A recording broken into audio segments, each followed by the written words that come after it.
Hello बच्चों, good morning. UP board Hindi माध्यम कक्षा 10 के प्रिय विद्यार्थियों, आप सभी लोगों के लिए विज्ञान के भौतिकी का कुछ पोर्शन प्रकाश का ऑब्जेक्टिव क्वेश्चन बहुविकल्पी प्रश्न लेकर आए हैं। क्योंकि अब की बार जो यूपी बोर्ड का एग्ज़ाम होने वाला है उसमें 10 बहुविकल्पी प्रश्न प्रत्येक क्वेश्चन पेपर में पूछे जाने। साइंस में भी 10 बहुविकल्पी प्रश्न होंगे। इसके वजह से जो भौतिकी वाला पोर्शन है, लाइट, वैद्युतिकी और मैग्नेटिज्म का जो पोर्शन है, तो वहाँ से भी 10 क्वेश्चन कुल मिला जुला कर ऑब्जेक्टिव से आएंगे। तो इसलिए हम सोचे कि लाइट से कुछ प्रैक्टिस करवा देते, फिर वैद्युतिकी से, फिर मैग्नेटिज्म से, तो वहाँ से आपके ज़्यादा से ज़्यादा क्वेश्चन फंसेंगे जो आपके लिए बहुत लाभकारी हो सकते हैं। तो देखिए, पहला क्वेश्चन लाइट से पूछा गया है, निम्न में से कौन सा पदार्थ लेंस के लिए प्रयुक्त नहीं किया जा सकता है? कौन सा पदार्थ लेंस के लिए प्रयुक्त नहीं किया जा सकता है? तो इसमें से देखकर बताइए कौन सा पदार्थ है जिसे हम लोग लेंस के लिए प्रयुक्त नहीं कर सकते। जल प्रयोग किया जा सकता है। अच्छा, लेंस के लिए कौन सा पदार्थ प्रयोग किया जा सकता है? जो ट्रांसपेरेंट रहे। ट्रांसपेरेंट मतलब पारदर्शी रहे, एक तरफ से दूसरी तरफ देखा जा सके।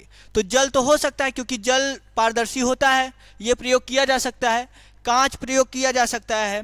और प्लास्टिक अगर पारदर्शी रही तो वो भी प्रयोग की जा सकती है। मिट्टी का प्रयोग नहीं कर सकते हम लोग। लेंस को बनाने के लिए मिट्टी का प्रयोग नहीं कर सकते। तो कौन सा ऑप्शन करेक्ट होगा?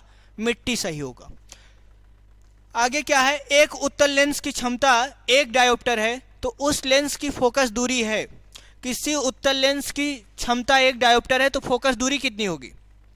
हम लोग एक रिलेशन जानते हैं, क्षमता बराबर 1/, फोकस दूरी मीटर में। किस में फोकस दूरी भाई? मीटर में। तो यहाँ से पावर दिया गया है, क्षमता 1 डायोप्टर दिया गया है, तो 1 = 1/f। तो f इधर करेंगे हम लोग, तो f = 1/1, यानी f की वैल्यू कितना आएगी? 1 मीटर। 1 मीटर, और 1 मीटर को हम लोग लिख सकते हैं 100 सेंटीमीटर। कितना सेंटीमीटर? 100 सेंटीमीटर। और लेंस उत्तल लेंस है तो फोकस दूरी धनात्मक होगी। कौन सा ऑप्शन करेक्ट होगा? 100 सेंटीमीटर। अगर अवतल लेंस होता तो कितना? -100 सेंटीमीटर। ठीक, आगे क्या है? किसी बिंब का वास्तविक तथा समान साइज का प्रतिबिंब प्राप्त करने के लिए बिंब को उत्तल लेंस के सामने कहाँ रखा जाना चाहिए? बिंब को उत्तल लेंस के सामने कहाँ रखा जाना चाहिए? यहाँ पर ये शब्द गलत है। को किसी बिंब का वास्तविक तथा समान साइज का प्रतिबिंब प्राप्त करने के लिए बिंब को उत्तल लेंस के सामने कहाँ रखा जाना चाहिए? उत्तल लेंस है तो उत्तल लेंस के सामने है कोई वस्तु कहाँ रखी जाती है जब उसका प्रतिबिंब समान साइज का बनता है? 2f पर। किस पर? 2f पर, यानी फोकस दूरी के दोगुने दूरी पर। अगर फोकस दूरी के दोगुने दूरी पर रखेंगे तो हम समान साइज का प्रतिबिंब 2f2 पर पाएंगे, बस उल्टा रहेगा। प्रतिबिंब कैसा रहेगा? उल्टा। और उल्टा प्रतिबिंब कैसा होता है? वास्तविक, यानी फोकस दूरी के दोगुने दूरी पर। बी वाला ऑप्शन करेक्ट होगा। ठीक, यहाँ से अगला क्वेश्चन है, किसी गोली दर्पण तथा किसी पतले गोली लेंस दोनों की फोकस दूरियां -15 सेंटीमीटर है। दर्पण तथा लेंस संभवतः है। कौन से दर्पण और कौन से लेंस हैं वो बताने।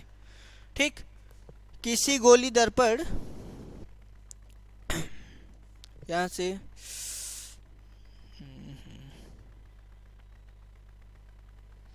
किसी गोली दर्पण तथा किसी पतले गोली लेंस दोनों की फोकस दूरियां -15 सेंटीमीटर है। दर्पण तथा गोली लेंस संभवतः हैं। यहाँ पर ऑप्शन गलत दिए गए हैं। अगर 15 सेंटीमीटर, -15 सेंटीमीटर फोकस दूरी है, फोकस दूरी कितनी है? -15 सेंटीमीटर, तो गोली दर्पण कौन सा होगा? माइनस में है, इसलिए दर्पण कौन सा होगा? अवतल दर्पण होगा। और अवतल दर्पण और लेंस भी कौन सा होगा? लेंस भी अवतल होगा, क्योंकि अवतल दर्पण और अवतल लेंस दोनों की फोकस दूरी कैसी होती है? ऋणात्मक होती है, क्योंकि लेफ्ट साइड में होता है। जैसे ये अवतल दर्पण है तो इसकी भी फोकस दूरी इधर है, और अवतल लेंस रहता है, अवतल लेंस रहेगा तब भी फोकस दूरी उसकी क्या होती है? ऋणात्मक होती है। इस लेंस की भी फोकस दूरी क्या होती है? ऋणात्मक होती है। प्रकाश के अपवर्तन के कितने नियम हैं? प्रकाश के अपवर्तन के 2 नियम हैं। एक नियम है कि पहला नियम क्या है भाई, sine I by sine r is equal to mu two by mu one. Sine I by sine r is equal to mu two by mu one, जिसे हम लोग क्या कहते हैं, स्नेल्स लॉ। यहाँ म्यू टू म्यू वन क्या है, mu two है दूसरे माध्यम का अपवर्तनांक और म्यू वन क्या है, पहले माध्यम का अपवर्तनांक। आई एंगल ऑफ इंसिडेंस आपतन कोण, आर क्या है, अपवर्तन कोण, ठीक। और दूसरा नियम ये होता है कि आपतित किरण, अपवर्तित किरण और आपतन बिंदु पर खींचा गया अभिलंब, आपतित किरण, अपवर्तित किरण तथा आपतन बिंदु पर खींचा गया अभिलंब तीनों एक ही तल में होते हैं। तो कितने नियम होते हैं अपवर्तन के, 2 नियम होते हैं। कितने नियम भाई, 2 नियम। छठवां क्वेश्चन देखिए, प्रकाश के परावर्तन के कितने नियम हैं। प्रकाश के परावर्तन के भी 2 ही नियम है। पहला नियम है आपतन कोण परावर्तन कोण के बराबर होता है और दूसरा नियम है आपतित किरण, परावर्तित किरण तथा आपतन बिंदु पर खींचा गया अभिलंब तीनों एक ही तल में होते हैं। तो 2 नियम इसके भी हैं। सरल सूक्ष्मदर्शी में किसका उपयोग होता है, सरल सूक्ष्मदर्शी में उत्तल लेंस का प्रयोग किया जाता है। किसका प्रयोग किया जाता है भाई, उत्तल लेंस का। अगला क्वेश्चन देखिए, किसी माध्यम के अपवर्तनांक का मान होता है, किसी माध्यम के अपवर्तनांक का मान कितना होता है। हम लोग जानते हैं कि अगर कोई प्रकाश किरण किसी माध्यम या वायु से किसी दूसरे माध्यम में आपतित होती है, इस तरह से आपतित हो रही है और इसका अपवर्तनांक 1 और इसका अपवर्तनांक म्यू मान लें हम लोग, तो ये एंगल ऑफ इंसिडेंस आपतन कोण आई और ये आर। तो यहाँ से अगर हम लोग को बताना हो स्नेल्स लॉ से, sine I by sine r बराबर दूसरे माध्यम का अपवर्तनांक म्यू बटे पहले माध्यम का अपवर्तनांक 1। तो यहाँ से म्यू बाई 1 क्या हो जाएगा, mu is equal to sine I by sine R. तो sine I by sine R जो ऑप्शन है वो क्या है, करेक्ट है, ए वाला ऑप्शन क्या है, करेक्ट। आगे एक उत्तल लेंस होता है। उत्तल लेंस कैसा होता है, सभी जगह समान मोटाई का नहीं, किनारों की अपेक्षा बीच में मोटा। हाँ, किनारों की अपेक्षा बीच में कैसा होता है, मोटा, यानी किनारों पर पतला और बीच में मोटा। बीच की अपेक्षा किनारों पर मोटा, ये गलत है, इनमें से कोई नहीं। कौन सा ऑप्शन करेक्ट है भाई, बी वाला ऑप्शन करेक्ट। अगला क्वेश्चन देखिए 10वां, अवतल लेंस का आवर्धन किसके बराबर होता है। अवतल लेंस का आवर्धन या उत्तल लेंस का आवर्धन, कोई भी आवर्धन लेंस का यम बराबर कितना होता है, v बाई यू, माइनस में v बाई यू होता है। कितना होता है, सॉरी, लेंस का आवर्धन v बाई यू, कितना, v बाई यू, और मिरर का दर्पण का रहता तो माइनस v बाई यू। तो कौन सा ऑप्शन करेक्ट है, डी वाला ऑप्शन करेक्ट। अगला क्वेश्चन देखिए,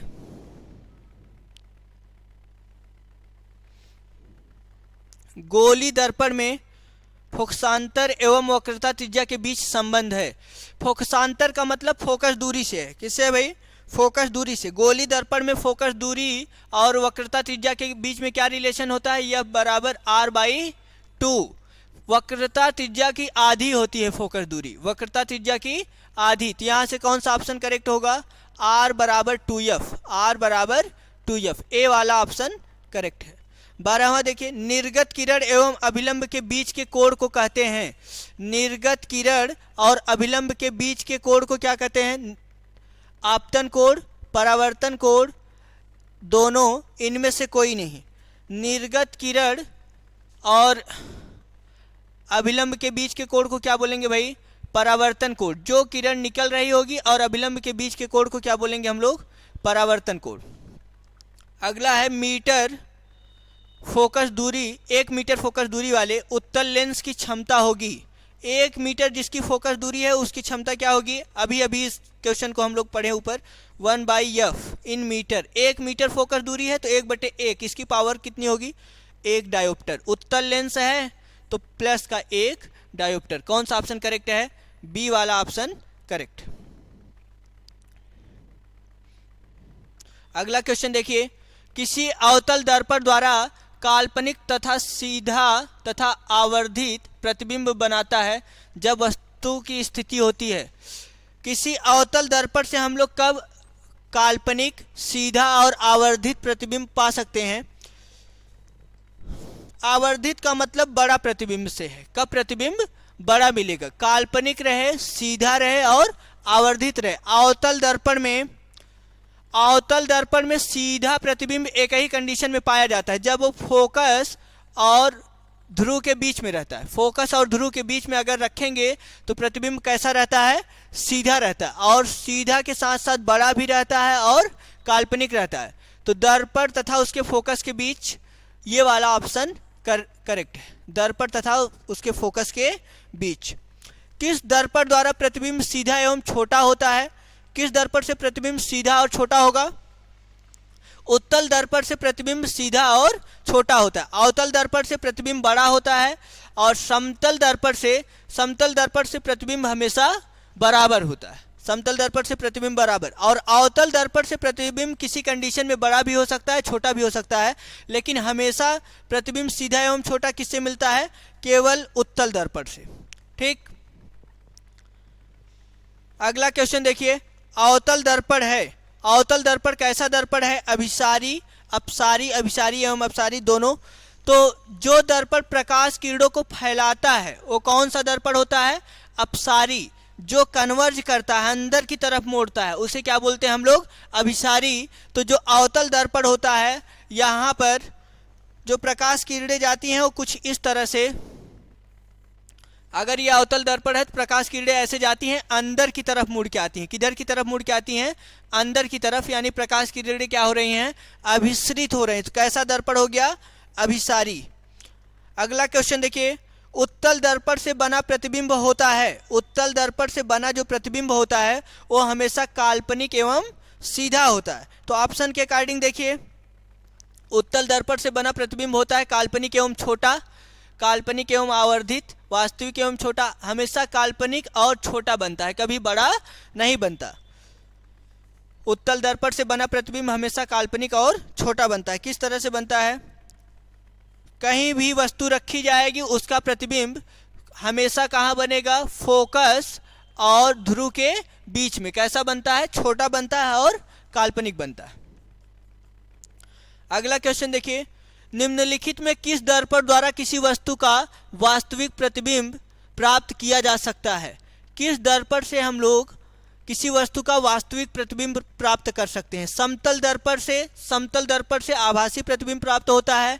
अवतल दर्पण से आभासी और वास्तविक दोनों प्राप्त हो सकता है। उत्तल दर्पण द्वारा हमेशा हम लोग कैसा प्रतिबिंब पाएंगे? आभासी। तो हम लोग किससे प्राप्त कर सकते हैं भाई? अवतल दर्पण से वास्तविक प्रतिबिंब प्राप्त किया जा सकता है। कौन सा ऑप्शन करेक्ट? बी वाला। अगला क्वेश्चन देखिए। निम्नलिखित में किसमें बड़ा और वास्तविक प्रतिबिंब बनता है? किस दर्पण में बड़ा और वास्तविक प्रतिबिंब बनता है? इसमें देखिए, समतल दर्पण में जितना बड़ा वस्तु होगा उतना ही बड़ा प्रतिबिंब भी होता है। उत्तल दर्पण में प्रतिबिंब हमेशा छोटा होता है।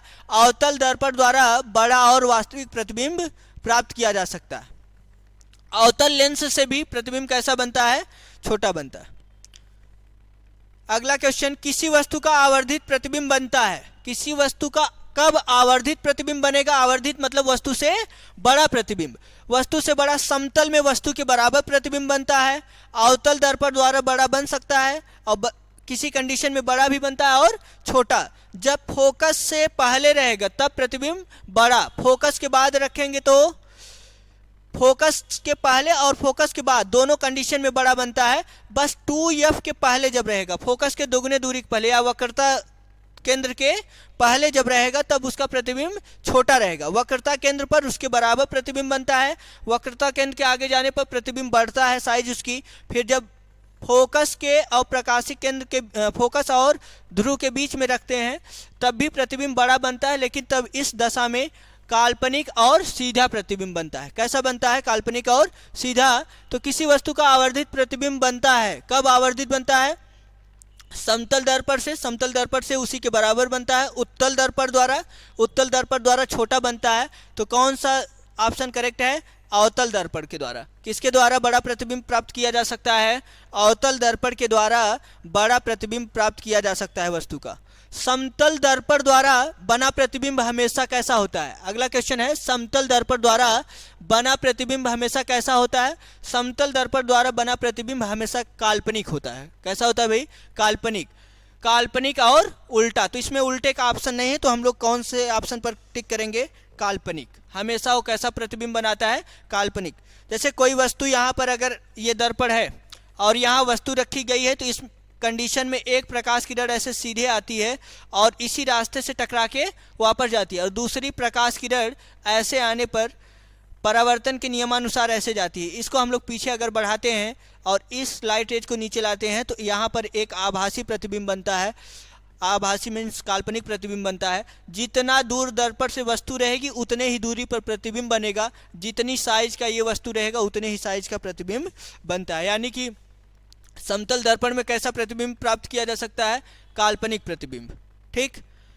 काल्पनिक प्रतिबिंब हमेशा सीधा होता है, वास्तविक प्रतिबिंब उल्टा रहेगा। और काल्पनिक कैसा रहता है भाई? सीधा। सीधा होता है। ये वाला ऑप्शन करेक्ट हो गया। ठीक। अगला क्वेश्चन देखिए, किस दर्पण में हमेशा आभासी और छोटा प्रतिबिंब बनता है? कौन से दर्पण में हमेशा आभासी और छोटा प्रतिबिंब बनता है भाई? उत्तल दर्पण में। किस दर्पण में आभासी और छोटा प्रतिबिंब बनता है? उत्तल दर्पण में। समतल में आभासी बनता है लेकिन छोटा प्रतिबिंब नहीं बनता है।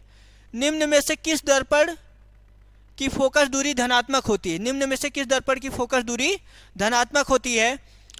तो अवतल दर्पण की फोकस दूरी ऋणात्मक होती है, उत्तल दर्पण की फोकस दूरी धनात्मक होती है, और समतल दर्पण की फोकस दूरी कैसी होती है भाई?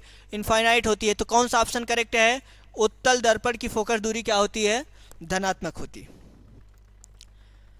अगला क्वेश्चन है, गोली दर्पण के ध्रुव और फोकस के बीच की दूरी को कहते हैं। गोली दर्पण के ध्रुव और फोकस के बीच की दूरी को क्या कहेंगे भाई? ये गोली दर्पण कोई है, इसका ये ध्रुव हो गया, और यहाँ पर क्या है? फोकस। फोकस और ध्रुव के बीच की दूरी को क्या कहते हैं? स्मॉल या फोकस दूरी। फोकस दूरी या फोकसांतर भी उसको कहते हैं। कौन सा ऑप्शन करेक्ट? बी वाला। अगला क्वेश्चन देखिए, हजामत बनाने के लिए प्रयोग किया जाता है। हजामत मीन्स शेविंग के लिए, दाढ़ी बनाने के लिए किस दर्पण का प्रयोग किया जाता है? अवतल दर्पण में प्रतिबिंब बड़ा बनता है, उत्तल दर्पण में प्रतिबिंब सदैव क्या बनता है? छोटा। तो हम हजामत बनाने से ये सेंस है, दाढ़ी बनाने में किस दर्पण का प्रयोग करेंगे? जो बड़ी प्रतिबिंब का छोटा, बड़ी वस्तु का छोटा प्रतिबिंब बनाए। तो कौन सा ऑप्शन करेक्ट है? उत्तल दर्पण। कौन सा ऑप्शन करेक्ट है भाई? उत्तल दर्पण। सोलर कुकर में प्रयोग किया जाता है। सोलर कुकर में किसका प्रयोग किया जाएगा? सोलर कुकर एक ऐसा दर्पण का प्रयोग करेंगे जो लाइट रेज को कन्वर्ज करता है, यानी कि सब जगह से आने वाली प्रकाश किरणों को, सन से आने वाली प्रकाश किरणों को एक जगह पर क्या करे? अभिसरित करे, कन्वर्ज करे। तो कौन होता है अभिसारी लेंस? कौन सा होता है अभिसारी दर्पण? कौन सा होता है? अवतल दर्पण। अवतल दर्पण का प्रयोग किया जाता है। और उत्तल तथा अवतल दर्पण दोनों का ये नहीं सही है। कौन सा ऑप्शन करेक्ट है? अवतल दर्पण। ठीक। अगला क्वेश्चन देखिए, सर्च लाइट की परावर्तक सतह होती है। जो सर्च लाइट यानी कि जिसकी इंटेंसिटी बहुत तेज हो, किसी चीज को ढूंढने वाली जो लाइट होती है, उसका परावर्तक सतह कैसा हो? जो लाइट रेज को कन्वर्ज करे इसमें भी। जैसे उसका परावर्तक सतह कुछ इस टाइप का बना होना चाहिए, ऐसे रहेगी। तो यहाँ से बल्ब अगर जलाएंगे तो जो लाइट रेज यहाँ से जाएंगी वो कैसी हो जाएंगी? पैरेलल हो जाएंगी, यानी लाइट रेज को क्या करेंगी? कन्वर्ज करेंगी या पैरेलल करने का काम करेंगी। तो ये कौन सा दर्पण है? कौन सा दर्पण है भाई? अवतल दर्पण है। कौन सा दर्पण है? अवतल दर्पण। इसका परावर्तक तल इधर है और पालिशदार इधर है। कौन सा दर्पण हो गया? अवतल दर्पण। अगला क्वेश्चन है, रोगियों की नाक, कान, गले आदि की जांच के लिए डॉक्टर प्रयोग करते हैं। किस दर्पण का प्रयोग करते हैं भाई? अवतल दर्पण का, जो लाइट रेज को क्या करेगा? कन्वर्ज करेगा। दर्पण का प्रयोग नहीं, कौन सा भाई? छोटी चीज का बड़ा प्रतिबिंब बनाने के लिए उत्तल लेंस का प्रयोग करेंगे। किसका प्रयोग करेंगे? उत्तल लेंस। जैसे अंदर छोटी वस्तु का बड़ा प्रतिबिंब हम लोग कैसे बना सकते हैं? उत्तल लेंस। पानी में डूबे एक उत्तल लेंस की फोकस दूरी हवा में इसकी फोकस दूरी की अपेक्षा कम होता है कि अधिक? अगला क्वेश्चन है, पानी में डूबे एक उत्तल लेंस की फोकस दूरी हवा में इसकी फोकस दूरी की अपेक्षा कम होता है कि अधिक? तो लेंस मेकर के सूत्र से हम लोग जानते हैं 1/f is equal to μ2/μ1, -1 1/r1 - 1/r2 R2, तो 1/R1 माइनस 1/R2 दोनों में सेम रहेगा। 1/F1 अगर हम लोग करें 1/F1 इज इक्वल टू, हवा में रखेंगे तो μ1 की वैल्यू 1 हो जाएगी, μ2 माइनस 1, μ2 माइनस 1, यहाँ से μ2 माइनस 1 ऊपर की तरफ, ये म्यू2 माइनस 1, और जब उल्टा करेंगे F1 निकालेंगे तो 1/μ2 माइनस 1, और दूसर की कंडीशन 1/F μ2/μ1। अब इस कंडीशन में जब पानी में रख देंगे तो इसकी वैल्यू 1 तो रहेगी नहीं, जब पानी में रखेंगे तो μ1 की वैल्यू 1 नहीं रहेगी, यानी कि μ2/μ1 की वैल्यू जो होगी वह इसके अपेक्षाकृत μ2 के अपेक्षाकृत क्या होगी, कम। तो यानी यहाँ से हम लोग लिख सकते हैं कि μ2 की कुछ वैल्यू μ लिखेंगे, और हम लोग जान गए कि μ2 क्या है, ग्रेटर देन μ, क्योंकि यहाँ पर 1 से डिवीजन किए थे तो μ2 ही रह जाएगा। यहाँ μ1 1 से अधिक वैल्यू से डिवीजन कर रहे हैं तो इसकी वैल्यू ओवरऑल क्या रहेगी, कम, μ माइनस 1। जब उल्टा करेंगे तो 1/F is equal to, F equal to कितना आएगा, F इक्वल टू 1/μ माइनस 1। तो अभी हम लोग देखें म्यू की वैल्यू μ2 से कम है, तो μ2 की वैल्यू ज़्यादा है, ज़्यादा में से एक घटा रहे हैं, फिर डिवीजन करेंगे तो ये ज़्यादा पोर्शन है, और ज़्यादा पोर्शन से डिवीजन करेंगे तो इसकी फोकस दूरी क्या है, कम, और यहाँ पर ये कम वैल्यू है, कम वैल्यू से डिवीजन करेंगे तो इसकी फोकस दूरी क्या आएगी, ज़्यादा, यानी जब पानी में रखेंगे तो उसकी फोकस दूरी क्या होगी, अधिक। पानी में डूबे एक उत्तल लेंस की फोकस दूरी हवा में इसकी फोकस दूरी की अपेक्षा अधिक होती है। कौन सा ऑप्शन करेक्ट है, ए वाला ऑप्शन करेक्ट है, अधिक होती। ठीक, अगला क्वेश्चन देखिए, उत्तल लेंस में बना प्रतिबिंब होता है, उत्तल लेंस में बना प्रतिबिंब वास्तविक और उल्टा, ज्यादातर कैसा होता है, वास्तविक और उल्टा। वास्तविक और सीधा तो नहीं होता, जब वास्तविक रहेगा तो सीधा नहीं हो सकता। कब वास्तविक रहने पर प्रतिबिंब कैसा बनता है भाई, उल्टा। सीधा कब रहता है, जब आभासी प्रतिबिंब रहता है। कैसा प्रतिबिंब रहता है, आभासी। अगला क्वेश्चन देखिए, उत्तल लेंस के द्वारा काल्पनिक प्रतिबिंब बनता है जब बिंब, उत्तल लेंस के द्वारा काल्पनिक प्रतिबिंब बनता है जब बिंब, वस्तु, बिंब मतलब क्या है, वस्तु। उत्तल लेंस के द्वारा काल्पनिक प्रतिबिंब बस एक ही कंडीशन में बनता है, जब फोकस और प्रकाशिक केंद्र के बीच में रखी जाती है वस्तु, तब। तो इसमें ऑप्शन कौन सा, फोकसांतर से कम दूरी पर। जब फोकसांतर से कम दूरी पर रखेंगे हम लोग वस्तु को, बिंब को, तो उसका प्रतिबिंब कैसा बनेगा, काल्पनिक बनेगा। ठीक,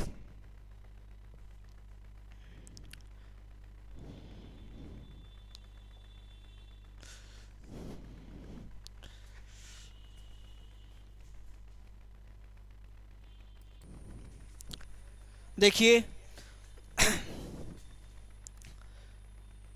आगे क्या है, उत्तल लेंस द्वारा काल्पनिक प्रतिबिंब बनता है जब बिंब फोकसांतर से कम दूरी पर रहता है, तब कैसा प्रतिबिंब बनता है भाई, काल्पनिक।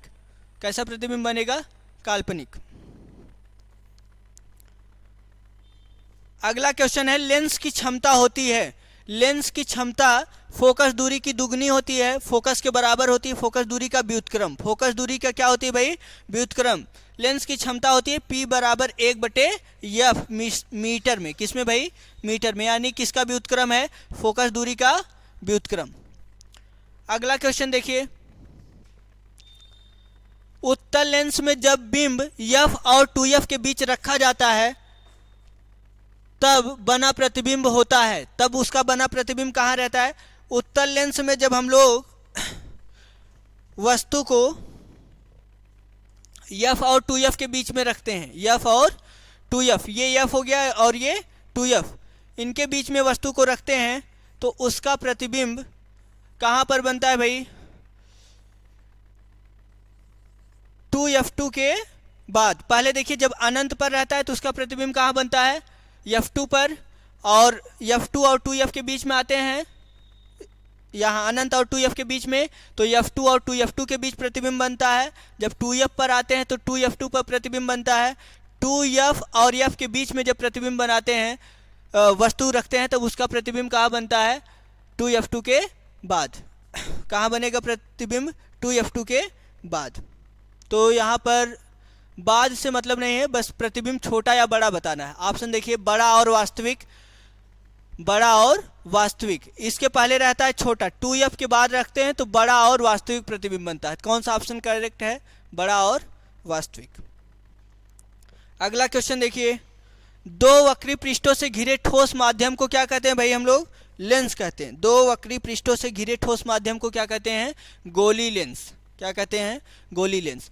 किस लेंस का उपयोग कर दीर्घ दृष्टि दोष को संशोधित किया जा सकता है?